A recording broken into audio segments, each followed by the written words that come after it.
En la clase de hoy vamos a empezar a hablar sobre la serie de Fourier. Nosotros ya hemos visto par de transformadas en la clase, ¿verdad? Vimos la transformada de Laplace, que se definía de esta forma. Cogíamos la señal, se multiplicaba por una exponencial y luego se integraba. Y estos vimos que se podía usar para analizar sistemas, ¿verdad? Sacamos la función de transferencia de esos sistemas. Y también vimos que podemos calcular la salida del sistema si sabemos la entrada y la función de transferencia HDS. También vimos que si cambiamos de S a J omega, esta es otra transformada y tiene un nombre, se llama la transformada de Fourier, aunque no lo hemos hablado de esa forma. Se definiría de esta forma simplemente cambiando S por J omega. Y esto vimos que podemos usarlo para analizar sistemas, ¿verdad?, con su respuesta de frecuencia H de J omega.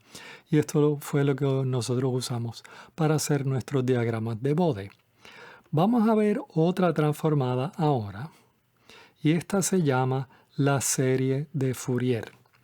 Es similar a las otras transformadas, lo único que depende cómo es la señal, cuál es la transformada que nosotros usamos. Resulta que la serie de Fourier se usa para señales periódicas. Una señal periódica es una señal que se repite y es una señal que se repite en todo tiempo. Así que, por ejemplo, una señal sinusoidal, claro, yo solamente he escrito dos ciclos completos aquí, pero esto sigue desde menos infinito hasta infinito, como todas las señales periódicas. Una señal, si es periódica por un rato y luego se acaba y es cero de allí en adelante, no es periódico. Nuestras señales periódicas son periódicas desde menos infinito hasta infinito. Podemos tener una onda cuadrada, podemos tener una onda triangular, podemos tener una onda así que sería como un coseno, pero entonces todos los lados positivos. O puede ser algo más complicado, no tiene que ser tan sencillo como estos primeros ejemplos. Puede ser algo de esta forma. Puede tener cualquier forma con tal de que se repita. Lo primero que vamos a definir es T mayúscula y T mayúscula lo vamos a usar como el periodo de nuestra señal. Y el periodo es el tiempo en que toma repetirse. Por ejemplo, aquí vemos que aquí sube y aquí sube de nuevo, ¿verdad? Así que de este punto a este punto sería el tiempo que toma la señal repetirse y eso es lo que nosotros vamos a llamar T mayúscula, el periodo. Una vez que definimos T, pues entonces podemos escribir nuestras señales periódicas de esta forma. F de T es igual a F de T más T mayúscula. O sea que si yo cojo cualquier punto en mi señal, un periodo después va a tener ese mismo valor. Podemos ahora definir nuestra serie de Fourier y vemos que es bien similar a las otras transformadas, ¿verdad? La señal se multiplica por una exponencial y se integra. En este caso no integramos de menos infinito a infinito porque nuestra señal es periódica, solamente integramos sobre un periodo. T0 es cualquier valor. O sea que no importa dónde yo empiece, si yo empiezo en T0, integro hasta T0 más T. O sea que tengo que integrar sobre un periodo entero. No importa dónde yo comience, con tal de que acabe un periodo después. Dividimos por el periodo y esa va a ser nuestra transformada donde omega 0 se define como 2pi entre nuestro periodo. La transformada inversa sería esta, o sea que si yo tengo CDN, puedo recobrar otra vez mi señal usando esta sumatoria infinita. Y vemos que la transformada inversa en este caso no es una integral, es una sumatoria porque estos valores Cn son discretos, no son continuos. O sea que n, ¿verdad?, son íntegros. N es cualquier íntegro, 0, 1, 2, 3, menos 1, menos 2, menos 3, hasta menos infinito. Bueno, vamos a empezar y calculamos una transformada de serie de Fourier, ¿verdad? Ya que lo definimos, vamos a suponer que tenemos esta señal periódica, ¿verdad? Esto básicamente es un pulso de ancho 2, ¿verdad? Es 2, entonces 0, 2, 0, 2, 0. Y vamos a encontrar la serie de Fourier de f de t. Lo primero que tenemos que hacer en estos problemas, ¿verdad? Obviamente para calcular esto, pues tengo que saber lo que es t para calcular omega 0 y tengo que decidir lo que es t0.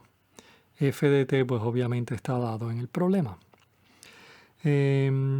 ¿Cuánto esté en este problema? Pues miro que aquí, si yo cojo este punto aquí, pues veo que se repite desde menos 1, vuelve a repetirse en 3. O sea que ¿cuánto tiempo desde menos 1 hasta 3? Pues son 4 segundos. Así que nuestro periodo son 4 segundos. Y eso nos daría un omega 0 de pi medio radianes por segundo. Así que podemos sustituir eso en nuestra ecuación, ¿verdad? Y esto sería nuestra ecuación antes de haber escogido T0. Ahora, el escoger T0, vamos a ver más adelante cómo hacerlo juiciosamente. Como yo dije originalmente, no importa realmente dónde empezamos con tal de terminar un periodo después. Pero podemos escoger T0 para que la integral sea más sencilla. Por ejemplo, en este caso, yo no quiero empezar en 0, ¿verdad? No quiero empezar de 0 hasta 4, porque entonces en ese rango f de t primero es 2, luego es 0 y luego es 2 de nuevo. Si yo integro desde menos 1 hasta 3, pues f de t solamente cogería un valor desde menos 1 hasta 1 y otro valor de 1 a 3. La integral sería más sencillo. En este caso, también notamos que f de t es simétrico con respecto a 0, ¿verdad? Lo que pasa en el lado negativo, lo mismo va a pasar en el lado positivo. Y siempre que tenemos una señal simétrica,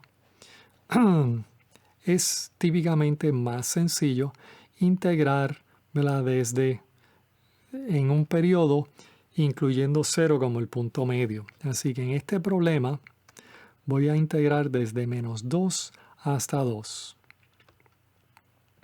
Ahora, tenemos que ahora sustituir lo que es f de t. Ahora, ¿qué ecuación voy a poner aquí para f de t? Bueno, no puedo usar una ecuación para todo el periodo desde menos 2 hasta 2. Hay unos brincos aquí instantáneos, pero los valores que coge yo las puedo escribir, ¿verdad? Por ejemplo, desde menos 3 hasta menos 1, f de t es 0. Desde menos 1 hasta 1, f de t es 2.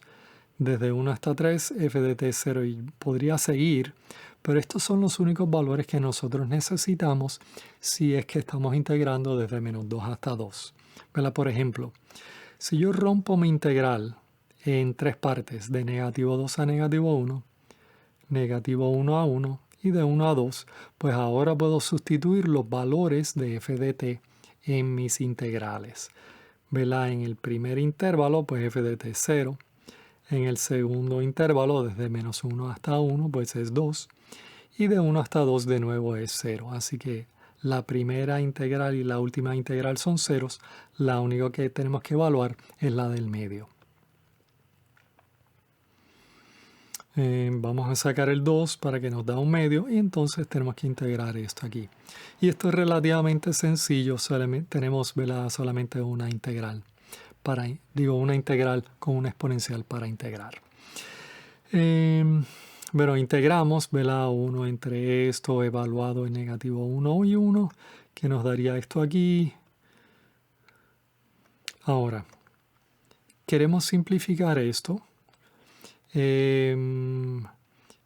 Tal vez ya a estas alturas ya lo podríamos hacer por inspección, pero déjame escribirlo detalle. Esta tal vez va a ser el único problema en que lo haga en tanto detalle, pero ¿verdad? Esta exponencial compleja la puedo escribir como coseno y seno. A ver, ¿verdad? Así que sería coseno de n pi medio. Como es negativo aquí sería menos j seno de n pi medio. Entonces tendríamos negativo de esta exponencial compleja y esta exponencial compleja de nuevo sería coseno de n pi medio. Ahora aquí es positivo, así que aquí es positivo de seno seno de n pi medio. Y entonces vemos que los términos de coseno se van a cancelar y tendríamos menos j2 seno de n pi medio. Así que cancelamos las negativos j y esto nos quedaría para nuestra CDN, ¿verdad? Y eso ya terminaríamos si lo que nos piden en el problema es calcular CN. Ahora, en este problema en particular, la CDN que nosotros calculamos, que acabamos de calcular, resultó ser real, ¿verdad? Si vemos esto es real. Pero en general, la CDN va a ser compleja porque la integral incluye una exponencial compleja. Así que, ¿verdad? Es cualquier número complejo, como nosotros sabemos, lo podemos escribir en forma rectangular o en forma polar. Así que CDN lo podemos escribir en forma rectangular, la parte real más la parte más j la parte imaginaria, o en forma polar, ¿verdad? Su magnitud y su fase. Y la fase lo estoy escribiendo como θ c en este caso. Ahora, como vimos anteriormente, cuando vimos la definición de la serie de Fourier, vimos que la transformada inversa se podía escribir de esta forma. Ahora, si yo sustituyo C con la forma rectangular o si lo sustituyo con la forma polar, pues me va a dar una expresión distinta. En nuestro libro, el capítulo que habla de series de Fourier, el capítulo 16, empieza escribiendo CDN de forma rectangular. Esto a mí me parece innecesariamente complicado porque la forma rectangular no se usa en práctica para nada. Lo que se usa es CDN o escribir CDN en forma polar. Así que esto es lo que vamos a hacer en esta clase. No vamos a mirar la forma rectangular. Ahora, ¿cómo se vería en forma polar? ¿Verdad? ¿Cómo se vería esta ecuación si yo escribo CDN en forma polar? Vamos a simplificarlo. La forma polar acabo de decir que es esto. Ahora, vamos a presumir que f de n es real. Hasta el momento no hemos dicho nada sobre f de n, nuestra función. Puede ser compleja, pero en nuestro caso, ¿verdad? Como nosotros estamos trabajando con circuitos, pues los voltajes y las corrientes siempre son señales reales. Así que vamos a decir que f de t es real. Y un número real obviamente es igual a su conjugado. Ahora, volviendo a la definición de CDN, tendríamos esto. Así que si yo sustituyo C de negativo n, pues cambio n por menos n y me daría esto aquí.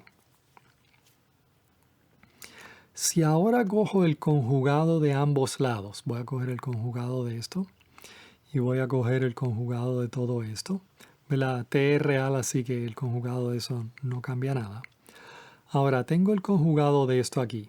Ahora esto sería el conjugado de f de t y el conjugado de e a la j n omega 0t. Como f de t es real, pues su conjugado es ella misma. Ahora, el conjugado de e a la j es e a la menos j. Así que el conjugado lo quitamos poniendo esto. Y esto sería nuestra ecuación. Y vemos que es la misma ecuación que tenemos originalmente. O sea que esto es igual a Cn. O sea que C de negativo n conjugado es igual a Cn. En otras palabras, C de negativo n es igual a Cn conjugado. ¿Cómo podemos usar esto? Pues vamos a ver. Esta es nuestra ecuación. Así podemos escribir f de t igual a esta suma infinita. Vamos a separarlo en tres partes. Las partes de las n negativas, el 0, y las n positivas. Ahora, aquí voy a hacer un cambio de variable. Voy a cambiar n por negativo n. O sea que en vez de ir de menos infinito a 1, voy de infinito a 1. Cambio n por menos n y n por menos n. ¿Está bien? Ahora, ¿qué vamos a hacer ahora? Ahora, quiero cambiar los límites de esta sumatoria. En vez de ir desde infinito a 1, quiero ir de 1 a infinito. ¿Qué tengo que hacer? Bueno, Nosotros sabemos que cuando cambiamos los límites en una integral, pues se cambia el signo.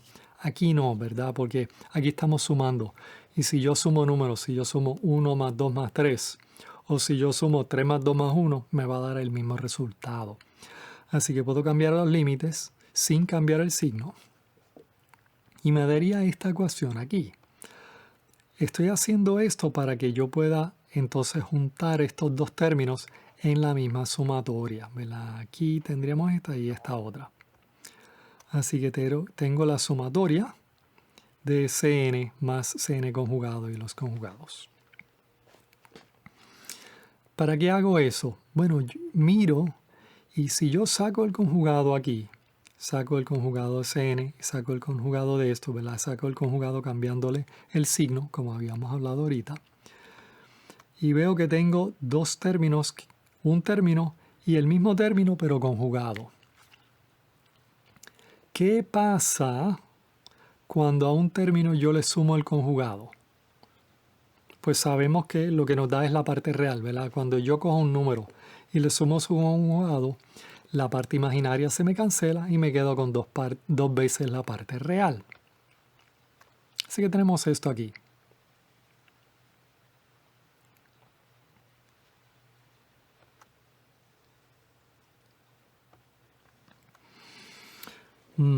Ahora, vamos a tratar de quitar esta parte real.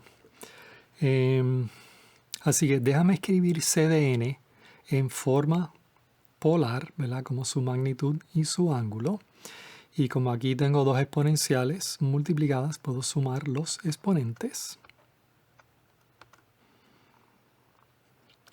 Ahora aquí quiero coger la parte real de esto aquí. Ahora, yo sé que una magnitud es real, así que esa la puedo sacar para afuera y tengo dos veces por la magnitud de Cn, por la parte real de esto. Y esto siendo una exponencial compleja, pues lo puedo escribir como un coseno y un seno, ¿verdad? En este caso es positivo, así que sería coseno más j seno de lo que está aquí arriba. ¿Y cuál es la parte real de esto? Pues esta es la parte imaginaria, así que eso se va, así que solamente nos quedamos con el coseno. Y o sea que, ¿cómo cambia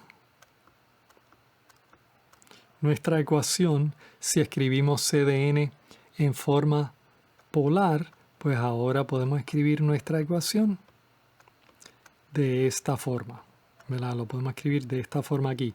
C0 más la sumatoria desde 1 hasta infinito de 2 por la magnitud de C de n por coseno de n omega 0t más ceira c. Esta se llama la forma trigonométrica en el libro.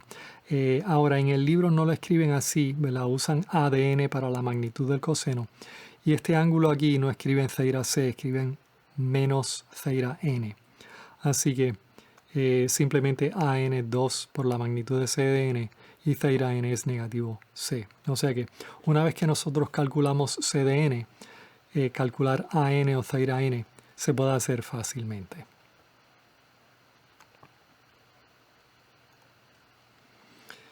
El problema que nosotros hicimos arriba, nosotros ya tenemos C de n.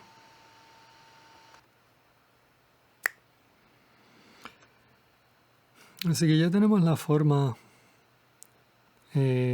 nosotros ya hemos calculado C de n en el problema arriba, así que en este problema como nos piden la forma trigonométrica, la podemos sacar directamente, ¿verdad? Tenemos que C de n es igual a esto. Tenemos que calcular C0, AN y ceira n. Vamos a calcular C0 primero.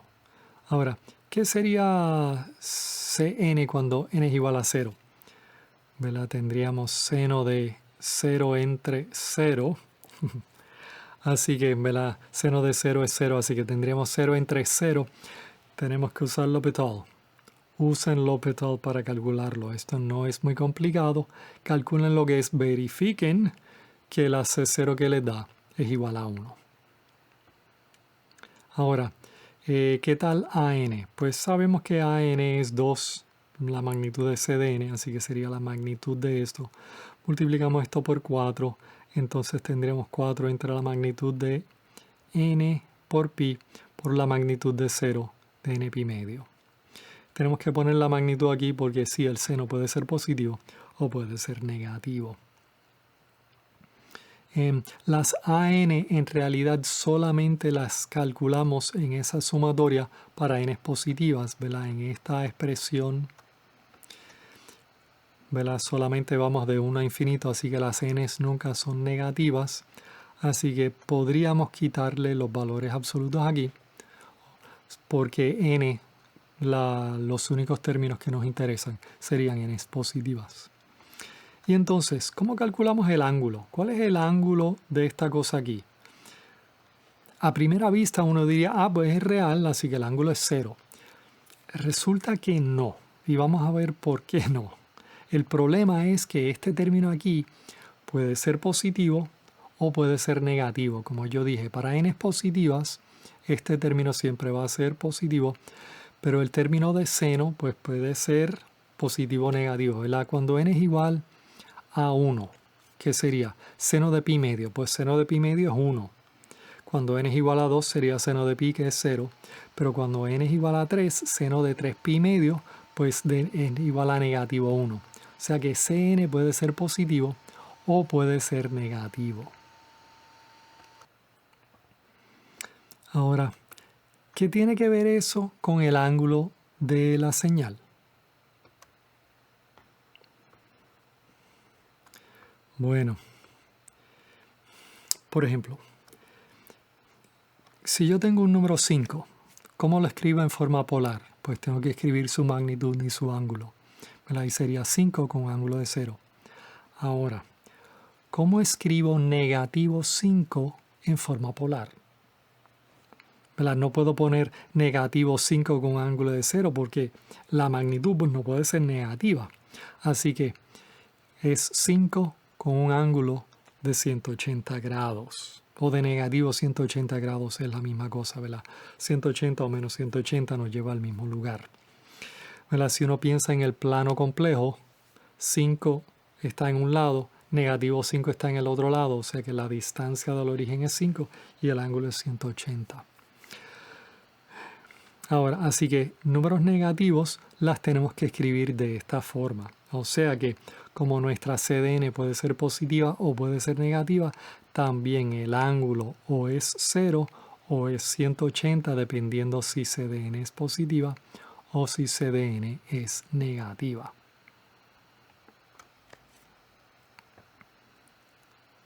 Podríamos entrar en un poquito más de detalle, ¿verdad? Como yo había comentado aquí arriba.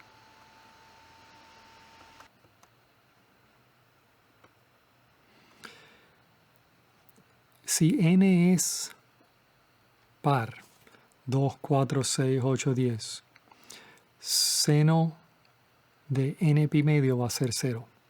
Cuando es impar, cuando es 1, 3, 5, 7, pues puede ser positivo o negativo. Vemos que cuando es 1, 3, 7 es positivo y cuando es 3, 5, pues entonces sería negativo. Así que podríamos incluir eso aquí abajo si quisiéramos, ¿verdad? Cuáles son los valores de n donde el ángulo es 0 y cuáles son los valores de n donde el ángulo es 180 grados. Vamos a terminar aquí y seguiremos con más ejemplos en la próxima clase.